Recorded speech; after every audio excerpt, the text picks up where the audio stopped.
이종섭 국방장관처럼 호주 대사로 보내고 임종득 누굽니까? 제2차장. 네, 안보실 2차장이랄지 신범철이랄지 이런 사람들은 다 단수 공천 최상병 그 사건과 관련해서 이 사람들은 피의자고 출국 금지 대상자들인데 이제 그 얘기하는 전에 공천에 대한 의문이 이걸로 끝나는 게 아니라 온갖 의문이 있어요. 가령 경향신문에 김 여사가 언니하는 진양의 국민의힘 위성정당 비례 신청 이 기사가 있는데 진양의 씨 비례 신청했어요? 네, 아나운서 그렇죠. 진양의 전 아나운서가 같이 일해서 친한데. 그렇죠. 이게 뭐 손범수 아나운서랑 특수관계인 분인데 그때 좀 같이 친해놓지요. 아니 친하기는 친했어. 그러면 지금은 비례 신청할 수도 있었을 있었겠지만.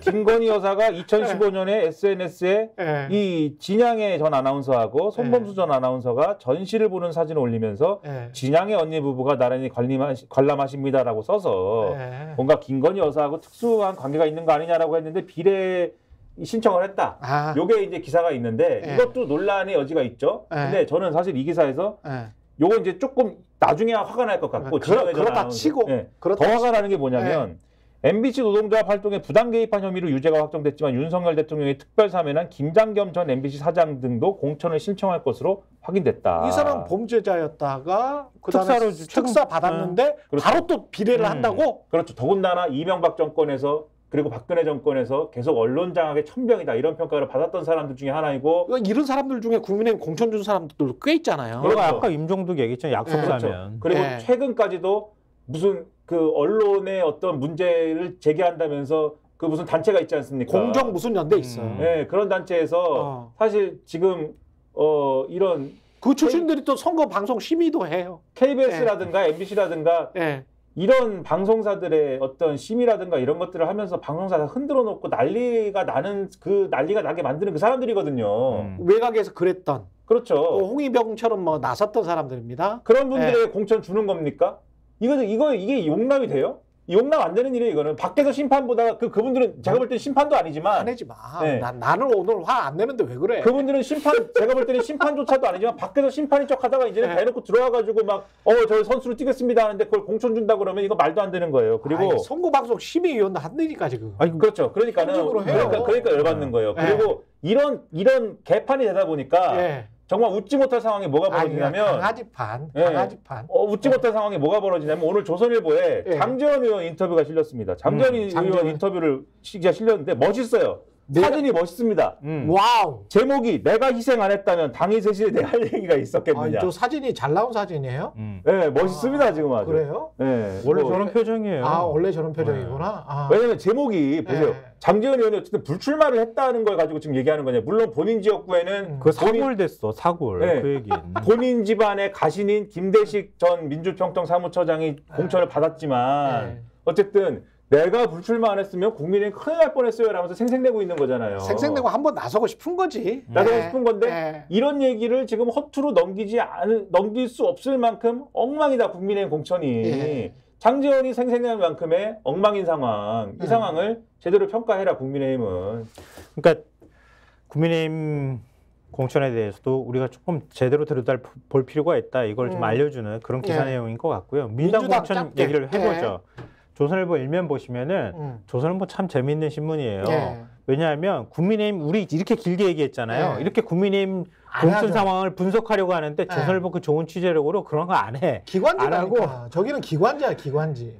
다른 신문이 그렇게 보도할 때 조선일보는 친문 비명 횡사의 밤 이렇게 뽑았어요. 어젯밤에 민정당 기관지 역할을 쭉 해왔어요.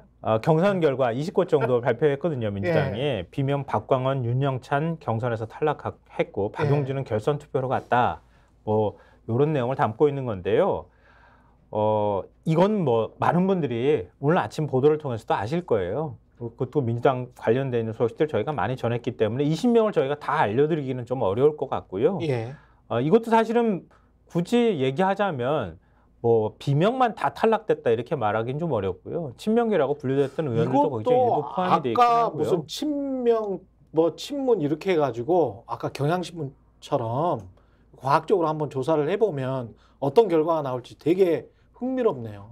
진짜 그 카인즈로 지금 검색해서 그렇게 한 거 아니에요. 그러면 저 정도로 97.8%의 아예 0%가 나왔잖아요. 아예 0%. 그러니까 친윤이 아닌 사람들은 0% 연판장에 친윤이 아니라기보다도 네. 하위권에 들어가는 친윤이라는 연관이 되지 않는 하위권에 들어가는 사람들은 단수 공천이 0%였다. 이것도 한번 조사를 해보면 재밌을 것 같아요. 좀 답답한 게 저 국민의힘은 연판장이 딱 있으니까 하는데 첩보동의안 찬성한 의원과 반대한 의견이 명단이 없어서 무기명이니까 무기명이니까 확인하기가 좀 어려운 측면에 있는데요.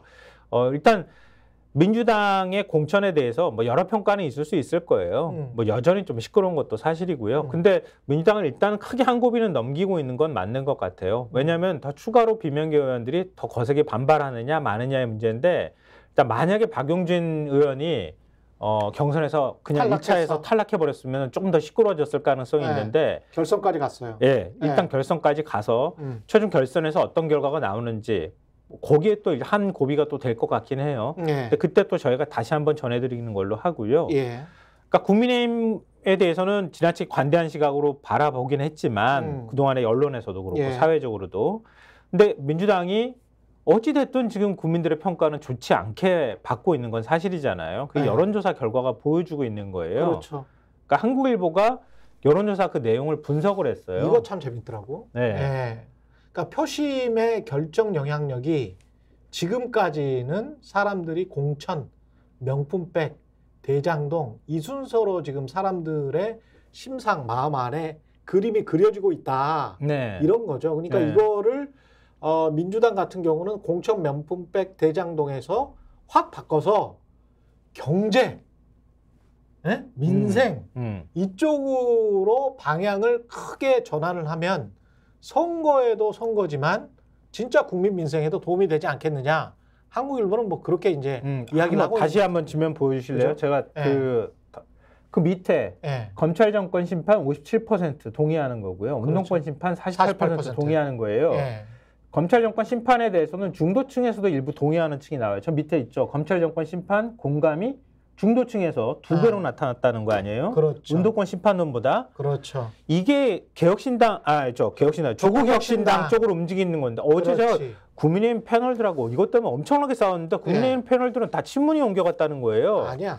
중도 쪽에서 일부 옮겨가고 있다는 거를 보여주는 뭐 흥미로운 지점이라서 제가 말씀드리는 거고요. 중도라는 게 가운데 중자가 아니고 그냥 영어로 말하는 게 이건 좋습니다. 스윙 보터입니다. 왔다 갔다 하는 사람들입니다. 왔다 갔다 하는 사람들. 아유, 이거 오늘 시간이 없어가지고 계속 좀 빨리 가는데 한겨레 박찬수 대기자가 쓴 칼럼 굉장히 의미심장해요. 뭐였어요? 좀 곱씹어볼 가치가 있다고 보이는데요. 민주당이 고전하는 진짜 이유. 이게 칼럼 제목이에요. 윤석열 대통령이 계속 민생 토론회 하고 있잖아요. 근데 강기정 광주시장은 영남 충청에서만 할 게 아니라 광주 전남의 어려움도 살펴야 한다. 공개 초청장까지 보냈다 그래요. 이거 관권 선거라고 우리가 앞서서 얘기했잖아요. 그렇지. 그런데 지자체에서는 대통령님은 언제 오시려나 기다리고 있다는 거예요. 거기에도 좀 따뜻한 물 한 바가지. 지역의 선물 보따리를 풀어놓는 게 주 목적이지만 지자체에서 받아들일 땐 달리 받아들이고 있다는 거예요. 당연히 또 그렇겠죠. 그러니까 특히 기관장들은 그렇겠지.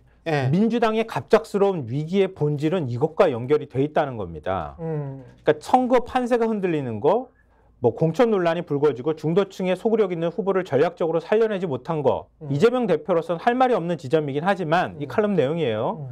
공천 논란 자체보다 이번 총선이 윤석열 정부의 국정 운영과 경제 실정에 대한 중간 평가라는 사실이 가려지는 게 훨씬 뼈아프다. 그렇지. 지금 민생 문제 얘기 그렇습니다. 그것과 연결이 되는 거예요. 민주당은 공천에만 너무 국민들이 관심을 갖도록 스스로 만든 측면이 있다는 거예요. 그렇습니다.